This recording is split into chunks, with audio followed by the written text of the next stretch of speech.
Hey there, OU, and welcome to another exciting episode of Explore OU. I'm your host, Horacio Zaglimbia, and on today's episode, we get a behind-the-scenes look at the Oakland University Police Department, visit the Music Theater and Dance Costume Shop in Varner Hall, talk to the Director of University Recreation and Wellbeing, Greg Jordan, and visit with the Gaming Guild here on campus. Stay tuned because you're not going to want to miss any of this.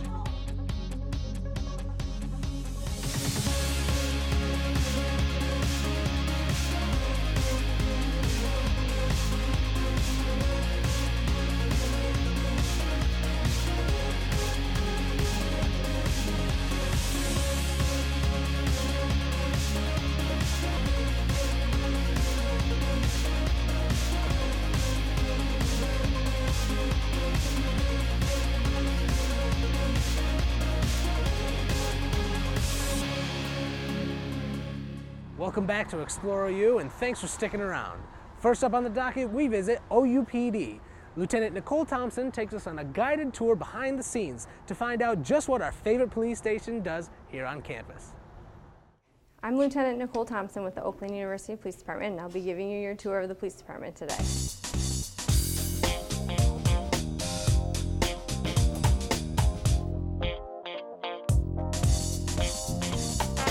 We are a fully sworn police department, meaning that all of our officers have gone to state certified police academy, and we patrol campus, and we also have full arrest powers, meaning we can go out on border roads, Walton, Adams, Squirrel, and Butler, and we can do arrests, we can write traffic tickets, and we're not security and we're not public safety, so that's important to point out.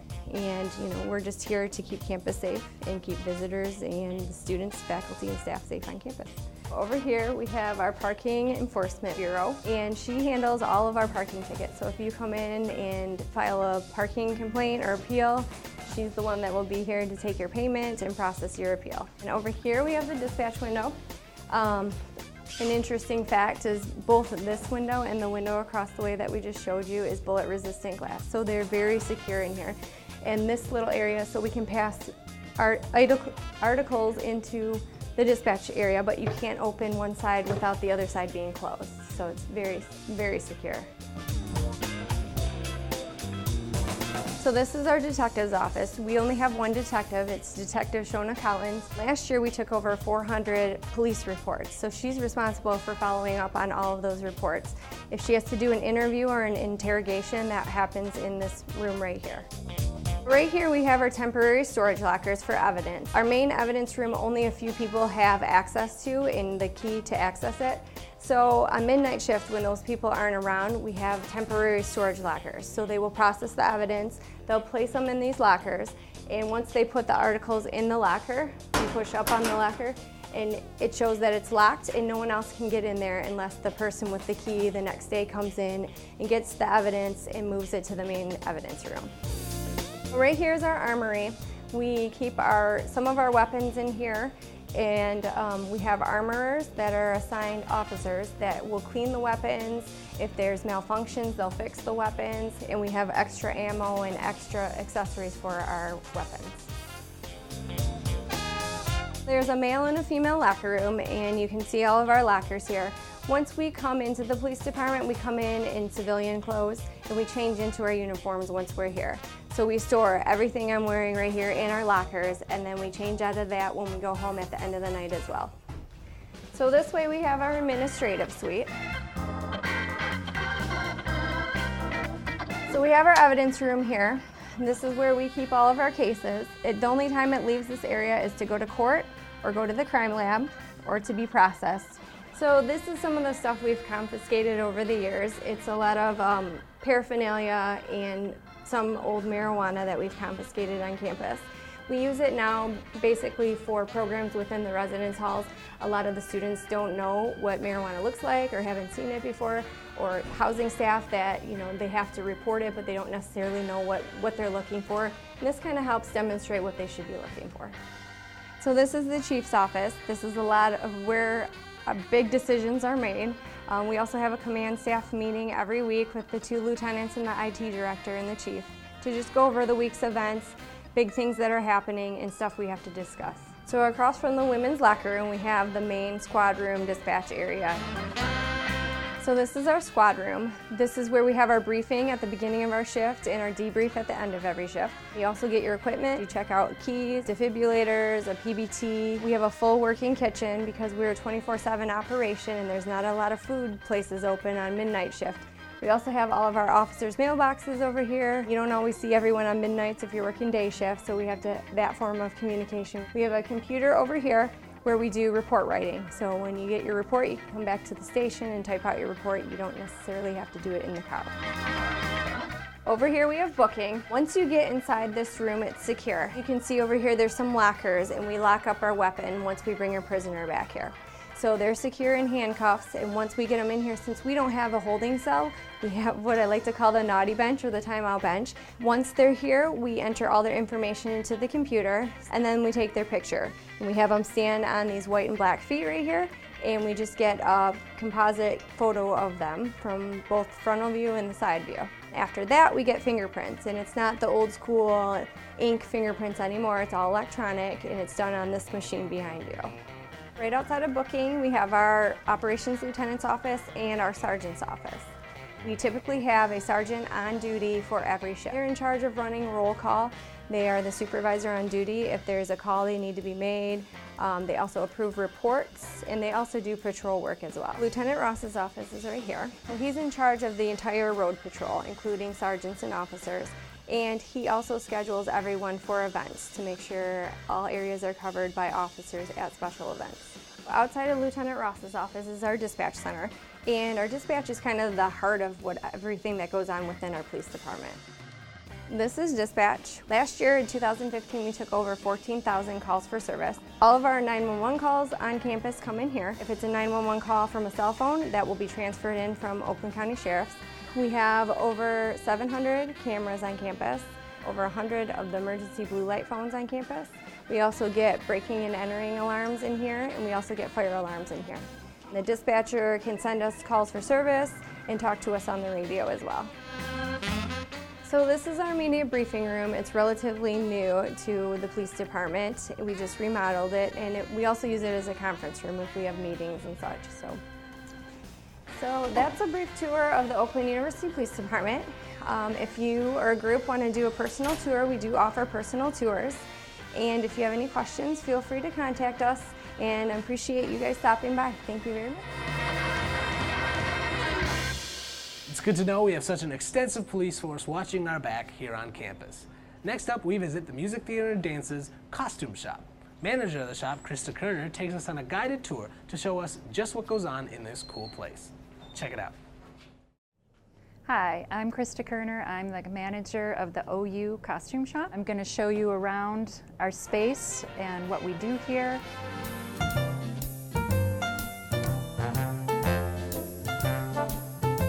Our shop services the theater department, the opera department, and the dance department. A costume shop is a place where we create costumes. So our designer, which usually it's a student designer, they'll have costume concepts that they will do renderings for. I'll sit down with my student designer and we'll discuss what has to be made. When I get a costume rendering, we will go forth as far as determining how to build the garment, and depending on how many staff people I have on hand, I will determine who builds what costume. And I like to have my students go start to finish so they see the whole process of building a garment, and it gives them a sense of pride when they see it up on stage, knowing that this was their baby. Here you can see my students are working on costumes for the opera that's coming up in January. This wall covers our laundry area. We have 2 wash machines, 2 dryers. We also do our crafts in this area, anything having to do with dye, paints, gluing, sanding. We do all kinds of strange things to garments to fit whatever kind of story we're trying to tell. This is the area where we would be working. I have a student here working on masks that we're using in the Scarlet Pimpernel right now. They take a lot of abuse, so she is doing repairs, putting beads and stones back on that have fallen off throughout the run of the show. So this is the area where that kind of stuff happens. And then we keep all our threads in this area. We also have our industrial machines in this area. We have an industrial hemming machine which hems pants and skirts very quickly. We have industrial sergers which finish the edge of fabrics so they don't fray. Right now I'm stitching together 2 pieces of fabric to create a garment for the opera. This is kind of like the first step that we would take, is sewing pieces together to create a full garment. So I have to sew all of these strips together and then we're going to make that into the garment. Over here, this is where we do all our ironing. We have a beautiful gravity feed iron that is always hot, never shuts off, and we get steam whenever we need it at any time. So it's a really lovely machine. We also teach sewing classes and craft classes. So we have 12 sewing machines. They're home sewing machines. Simple mechanical machines, nothing complicated. Most of our students have never sewn before, so we need to have very simple machines. They don't break down as fast and they're kind of foolproof.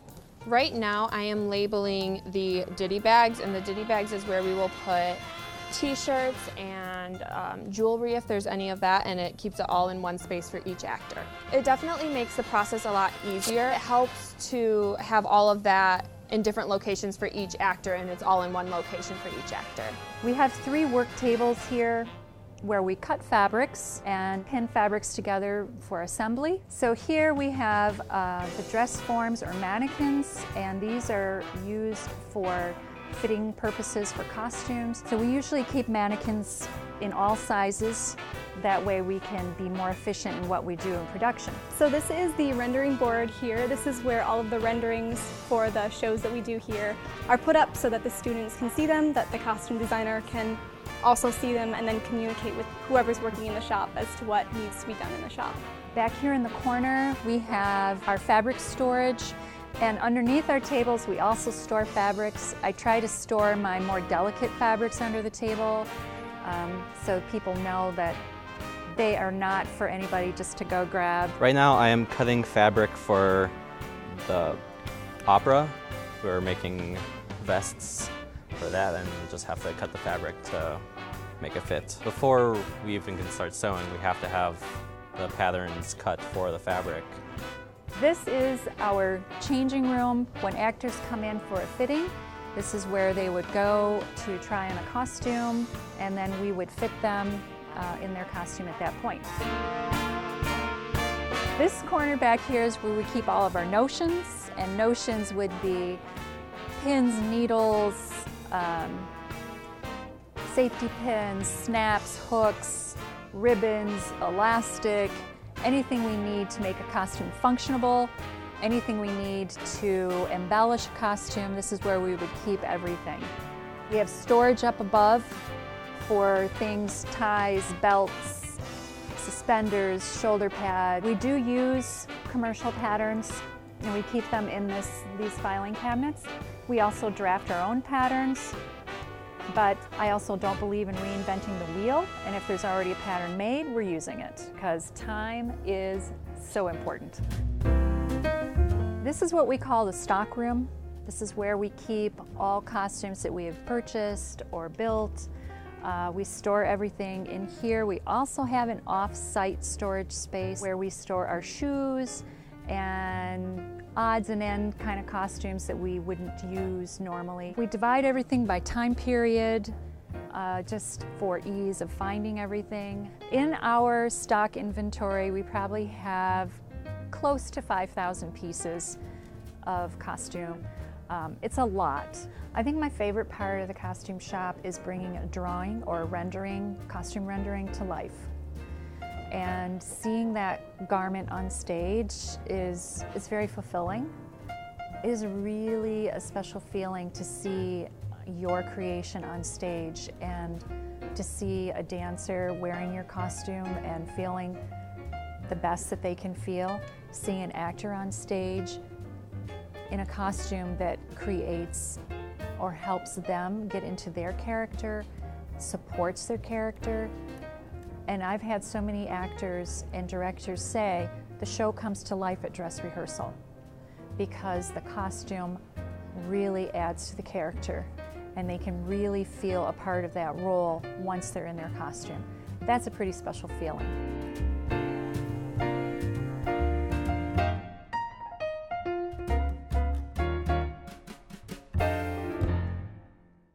What a fun place. Make sure you check out all of MTD's productions to see the costume shop's costumes in action.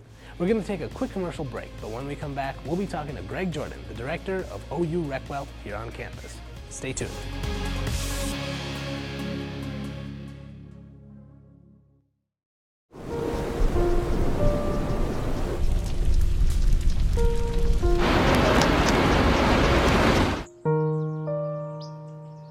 Don't wait. Communicate. Make your emergency plan today.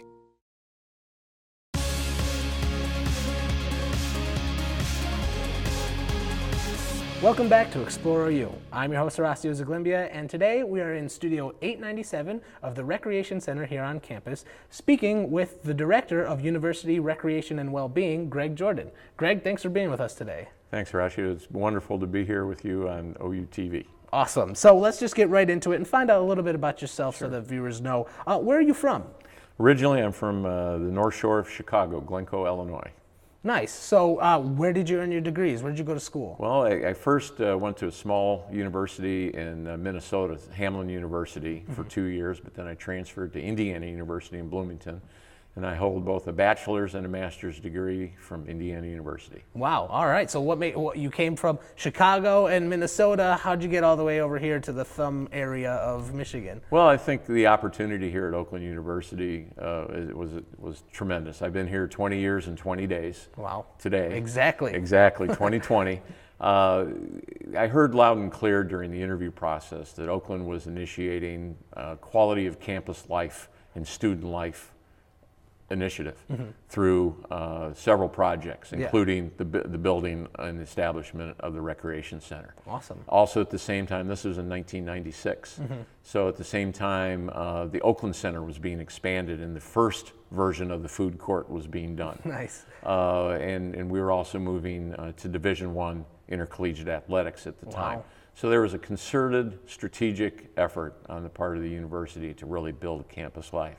I had the opportunity to come here and be the first director of a department, start this department from scratch, and also participate in building the Recreation Center. Speaking of the department, what is OU Recwell? It's a name change that we just went through, Recreation and Wellbeing. Our department used to be known as Campus Recreation. And I think at the time, campus recreation programs were traditional programs of intramural sports, club sports, group exercise, fitness, and things like that. Right. But over the last the 18 years that we've been in existence, we opened in 1998, the nature of our business has changed quite a bit. I think there's been a much more emphasis on well-being initiatives with looking at the total individual, and we felt that it was time that by changing our name to University Recreation and Wellbeing, that would give us a recommitment to our desire to improve the quality of life for the entire campus community, as well as just serve individuals in a way that would help them be more physically fit, healthier, the saying, healthy body, healthy mind. Exactly. We know the evidence of being a well-rounded individual in that regard is going to be more presenteeism, more productivity, and that's true for students as well as employees, because we serve both those constituent groups. What kind of programs do you guys offer now and before, and what can students and faculty and staff take advantage of here? Well, still, I think our core programs are still there, but I think you just have a much more wider breadth of well-being kind of initiatives. Right. We're looking at different areas of well-being in physical and social and environmental kind of things. I think there's also an emphasis on some of the metrics, and so we offer fitness assessments. You hear the thing, know your numbers, know what your blood pressure is, know what your heart rate is, know what your cholesterol and blood sugar numbers are. So we offer some of those programs and services that you can have that information as you are doing whatever you choose to do here in the rec center. And I think that's one of the key points here is that often people ask me the question, what's the best way to get physically fit? Is it running? Is it swimming? Is it biking? Is it lifting weights? Right. Is it playing basketball? And I always answer the question this way. It's whatever activity that motivates you to get off of your couch or out from behind your desk and into the rec center and participate in whatever floats your boat. That's great advice for anybody watching. Absolutely. Everybody wants to get physically fit, but they just don't know how. Yeah.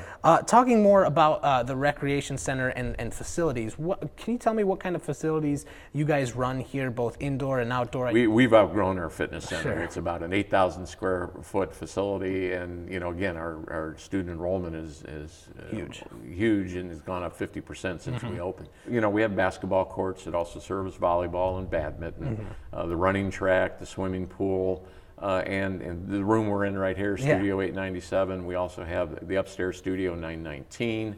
And again, these are multi-purpose spaces. Here's where we do our group exercise program. Our club sports participate in here. So again, it's about 140,000 square feet of space. The recreation and athletic outdoor complex. Our department oversees the scheduling and the administration of it all, but obviously with the intercollegiate track team and the tennis team, they're out there. But that includes the track. It has a soccer field inside the track, 8 tennis courts, 4 of which are lit, and then the recreation fields, which is basically 3 intramural fields and 1 field that we kind of dedicate towards our club sports. Well, it sounds like there's a lot of places that people can try to get fit and try to get involved with OU Rec Well. But speaking of the department, what are you most proud of that has happened in the last few years? I think 2 things come to mind. One is, again, part of the philosophy of why we changed our name to recreation and well-being. I think well-being is a state of mind. It's an action verb, and it's not passive, and so you need to be active to do well-being. And I think what we've done is we've impacted the culture of Oakland University community. Yeah. And when I speak about community, it's both students and employees, and a lot of alumni still come here because we have so many alumni live in the area. But we've made an impact on their work-life balance, and for students, their student life balance. It's important that you dedicate a lot of your time towards your passion in academics or in your profession or whatever you're doing.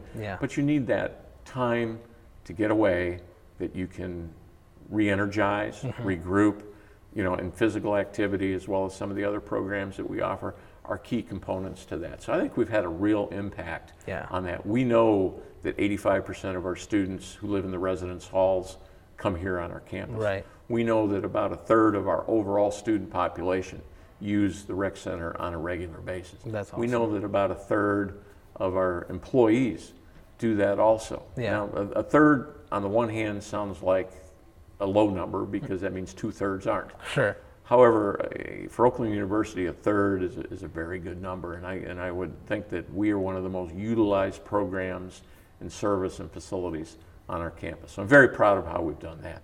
The second thing I'm very proud of is that we are one of the largest student employers on campus. We probably average about 150 students a year who work for us. I think we do a great job in providing experiences here that are very transferable into their workplace. Conflict resolution, facility management, customer service. We also train our students in first aid and CPR. And I think as we've talked to our alumni who graduated from here, they quite often tell us about how their experiences as a student employee here have contributed to their overall development and has helped them in their profession. Now, we have a number of students who are in the recreational sports field, and we're especially proud of that. And some of our former staff too. We have former staff now who's the director at the University of Toledo, the director at the University of Alabama, the director at the University of South Carolina, Aiken, associate directors at Michigan and Ohio State. Huge programs, and we're very proud of the people who have had a connection to us here and are continuing the work and their passion of making a difference in people's lives. It's just a great feeling. It makes it a great feeling. It sounds like you guys have done a lot to impact students and faculty and staff's lives here in the past, and just starting new stuff that is going to help them even more. Well, I'd like to close just by saying 2 quick thoughts. Sure. with every marathon, there takes a first step. And what I would encourage anybody to do is to take that first step, and whatever it is. And that's the first step to maybe a stronger work-life balance and a healthier lifestyle that's going to make a difference in your life. And I close with one of my favorite quotes of all time, which is from a Successories. Sure. You cannot discover new oceans unless you have the courage to lose sight of the shore. Meaning, get outside your comfort zone, be bold, and make that step to come in, get active, and change your life. And that's great advice for everybody who's watching. So Greg, thank you so much for taking the time and sitting with us on Explore OU. It was great to learn about you and learn about the OU Recwell and what it really does for people on campus. Thank you. Stay tuned for more Explore OU after the break.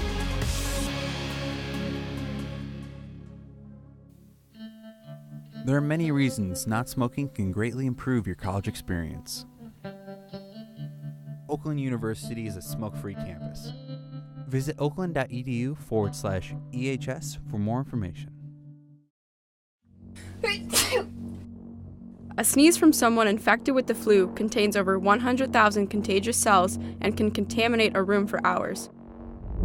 Stop the flu at OU. Visit the Graham Health Center for more information.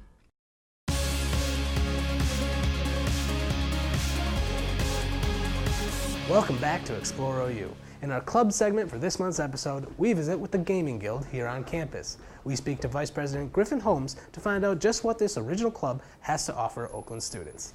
Let's check it out.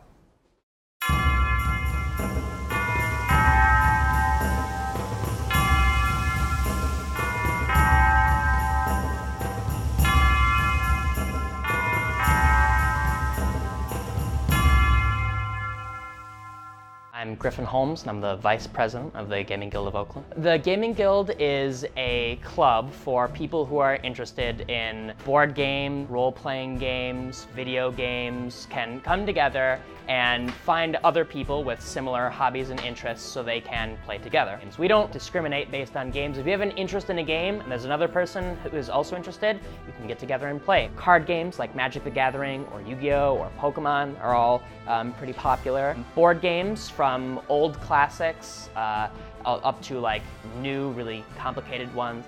Role-playing games like Dungeons and Dragons and stuff where you assume the role of a character and you go on an adventure and stuff. The video games like Super Smash Bros. And a bunch of other popular games like that. We even have like tabletop like miniature war games where you get like you get a bunch of miniatures, you paint them up, you have an army, and you battle on terrain on a miniaturized battlefield and stuff like that. We get together in the room at about 4 o'clock.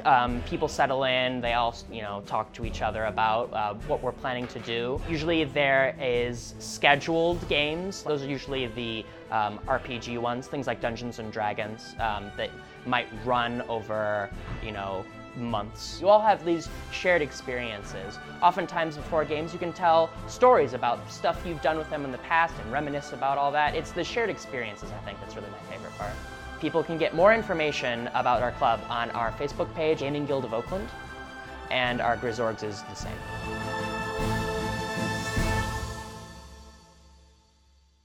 Well, that's all the time we have today. Make sure you tune in next month for another exciting episode of Explore OU. I'm your host, Horacio Zaglimbia. Thanks for tuning in, and we'll see you next time.